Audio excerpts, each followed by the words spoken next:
నిలువరిస్తాం, ఆయనను ముట్టడిస్తామంటూ హెచ్చరిస్తున్న పరిస్థితి ఉంది. ప్రస్తుతానికి ఇంకా కూడా ఉద్రిక్త పరిస్థితులు కొనసాగుతూ ఉన్నాయి. చూడాలి. ఆ పోలీసులు అయితే తీవ్రంగా ప్రయత్నిస్తున్నారు, ఇరు వర్గాలని అక్కడి నుంచి చెదరగొట్టేందుకు ప్రయత్నిస్తున్నారు. తీన్మార్ మల్లన్న ఇప్పటికే తన కార్యాలయం పైన జరిగిన దాడికి సంబంధించి ఆయన పోలీసులకి ఫిర్యాదు చేశారు. అటు ఆ సిపి రాచకొండ సిపికి వాళ్ళకు కూడా ఫోన్ చేసి జరిగిన విషయాన్ని ఆయన చెప్పారు. దాంతో పోలీసులు పెద్ద ఎత్తున అక్కడ చేరుకున్న పరిస్థితి అయితే ఉంది.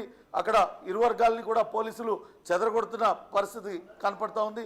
అటు తీన్మార్ అభిమానులు వెనక్కి తగ్గడం లేదు, ఇటు తెలంగాణ జాగృతి కార్యకర్తలు కూడా ఇక్కడ వెనక్కి తగ్గడం లేదు. పోటాపోటీ నినాదాలతో మరింతగా అక్కడ ఉద్రిక్తతలను పెంచుతున్న పరిస్థితి ఉంది. దాంతో అటు పోలీసులు మాత్రం తీవ్రంగా శ్రమిస్తున్నారు ఇరు వర్గాలని సముదాయించి అక్కడి నుంచి పంపడానికి. ఖచ్చితంగా తెలంగాణ జాగృతి నుంచి కనుక ఒక ఫిర్యాదు ఇస్తే తీన్మార్ మల్లన్న చేసిన వ్యాఖ్యలపైన తాము చట్టపరమైన చర్యలు తీసుకుంటామంటూ వాళ్ళకి నచ్చజెప్పే ప్రయత్నం చేస్తున్నారు. అదే సమయంలో అటు తీన్మార్ మల్లన్నపై కార్యాలయం పైన దాడి చేసిన వ్యక్తులను గుర్తించి అటు వాళ్ళపైన కూడా కేసులు నమోదు చేస్తామంటూ ఇరు వర్గాల్ని సముదాయించే ప్రయత్నం అయితే జరుగుతుంది.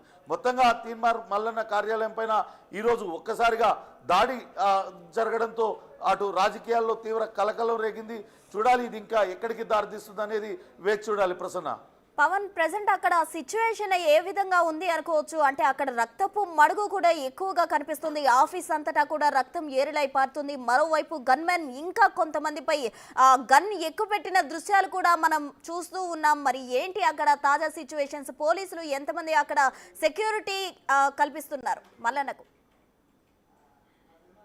ఈరోజు తెలంగాణ జాగృతి కార్యకర్తలు ఒక్కసారిగా కార్యాలయంలోకి చొచ్చుకొచ్చారు. అక్కడ ఉన్న ఫర్నిచర్ని అంతా కూడా ధ్వంసం చేశారు. అదే సమయంలో కొన్ని అద్దాలను కూడా పగలగొడుతున్న క్రమంలో కొంతమంది తెలంగాణ జాగృతి కార్యకర్తలకు గాయాలయ్యాయి. దాంతో అక్కడంతా కూడా రక్తం కనపడుతుంది. ఇక తీన్మార్ మల్లన్న ఉన్న కార్యాలయంలోకి గదిలోకి చొచ్చుకు వెళ్లేందుకు తెలంగాణ జాగృతి కార్యకర్తలందరూ కూడా తీవ్రంగా ప్రయత్నించారు. ఆ తలుపునంతా కూడా నెట్టుకొని లోపలికి వెళ్లేందుకు ప్రయత్నించారు. నిలువరించడానికి అక్కడున్న తీన్మార్ మల్లన్న గన్మెన్ విశ్వ ప్రయత్నం చేశారు. అయినప్పటికీ కూడా తెలంగాణ జాగృతి కార్యకర్తలు చొచ్చుకొని పోయేందుకు ప్రయత్నించడంతో వాళ్ళని నిలువరించడానికి ఆత్మరక్షణలో భాగంగా కాల్లోకి గాల్పులు జరిపారు. దాంతో కొంత వెనక్కి తగ్గిన తెలంగాణ జాగృతి కార్యకర్తలు తిరిగి మరోసారి రెచ్చిపోయారు. అక్కడున్న ఫర్నిచర్ అంతా కూడా ధ్వంసం చేశారు. అయితే ఇద్దరు ఎవరైతే గాయపడ్డారో వాళ్ళిద్దరికి కూడా ప్రాథమిక చికిత్స చేయిస్తున్నట్టుగా సమాచారం. ప్రస్తుతం ఘటనా స్థలం వద్ద మీరు హోల్డ్ లో ఉండండి. ఈ అంశానికి సంబంధించి మల్లన్న కూడా మాట్లాడడం జరిగింది. ఒకసారి ఆయన ఏమన్నారో చూద్దాం. 42% రిజర్వేషన్ కోసం ఆర్డినెన్స్ ఇచ్చినామని చెప్పి ముఖ్యమంత్రి గారు ఆర్డినెన్స్ ఇస్తున్నామని ఆయన నిర్ణయం తీసుకోగానే కల్వకుంట్ల కవిత గారు ఆమె రంగులు గులాలు పూసుకుంటా ఉంది. దునబోతింతే దుడ్డెను కట్టేసినట్టు ఉంది కథ. బీసీలకు 42% ఆర్డినెన్స్ వస్తే నీకేం సంబంధము? నువ్వు బీసీయా? నీకు నాకేమైనా సంబంధమా? కంచం పొత్తుందా? నువ్వు పండుగ చేసుకునేది మాకు అర్థం కాలే. ఇప్పుడు 42% రిజర్వేషన్ కోసం ఆర్డినెన్స్ ఇచ్చినామని చెప్పి ముఖ్యమంత్రి గారు ఆర్డినెన్స్ ఇస్తున్నామని ఆయన నిర్ణయం తీసుకోగానే కల్వకుంట్ల కవిత గారు ఆమె రంగులు గులాలు పూసుకుంటా ఉంది. దునబోతింతే దుడ్డెను కట్టేసినట్టు ఉంది కథ. బీసీలకు 42% ఆర్డినెన్స్ వస్తే నీకేం సంబంధము? నువ్వు బీసీయా? నీకు నాకేమైనా సంబంధమా? కంచం పొత్తుందా?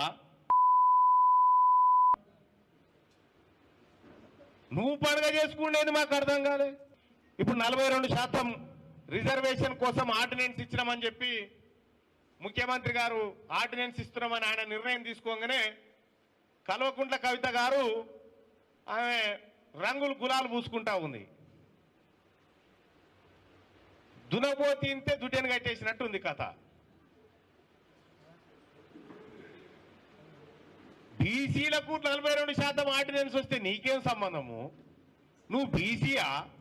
నీకు నాకేమైనా సంబంధమా? కంచం పొత్తుందా? నువ్వు పండుగ సో మల్లన్న చేసిన వ్యాఖ్యలు కనుక గమనిస్తే తెలంగాణ ప్రభుత్వం బీసీలకు 42% రిజర్వేషన్ కల్పిస్తే ఆర్డినెన్స్ తెస్తే సంబరాలు చేసుకోవడానికి కవిత ఎవరంటూ మల్లన్న ప్రశ్నించిన సంబంధించిన ఆడియో కావచ్చు, విజువల్స్ కావచ్చు మనం బిగ్ టీవీ స్క్రీన్ పై చూడడం జరిగింది. మెదక్ జిల్లాలో జరిగిన సభలో ఆయన కవిత ఉద్దేశించి చేసిన వ్యాఖ్యలకు సంబంధించి ఇప్పుడు ఈ వివాదం రాజుకుంది అని చెప్పుకోవచ్చు. ఈ వ్యాఖ్యలకే అనుచిత వ్యాఖ్యలు చేశారంటూ కూడా అటు బీఆర్ఎస్ జాగృతి